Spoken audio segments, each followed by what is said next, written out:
আমাদের নবগঠিত নরসিংদী জেলা বিএনপি জনাব খায়রুল কবির খোকনের পক্ষ থেকে সবাইকে ধন্যবাদ জানাচ্ছি এবং তারেক জিয়াকে আমরা ধন্যবাদ জানাচ্ছি আমাদের জেলা বিএনপিতে সুন্দর একটি কমিটি দেওয়ার জন্য।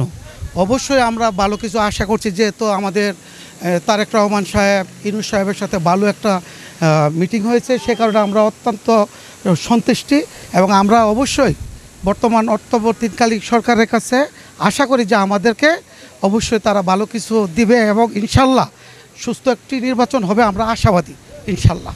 তো যার জন্য আমাদের এই দল গঠিত বিএনপি, আজকে আমরা যেহেতু নবগঠিত কমিটি আমাদেরকে তারেক রহমান দিয়েছে, সেহেতু আমরা অনেক প্রত্যাশা নিয়ে আমাদের জিয়াউর রহমানের মাজারে আমরা ফুল দিতে আসছি। মানে আজকে আমরা এটা আমি ভাষায় প্রকাশ করতে পারবো না, এটা আমি ভাষায় প্রকাশ করতে পারবো না। উনি আমাদের, যার জন্য আমাদের এই দল তৈরি, যার জন্য বিএনপি তৈরি, এটা আমার ভাষায় প্রকাশ করার মতো কিছু নেই।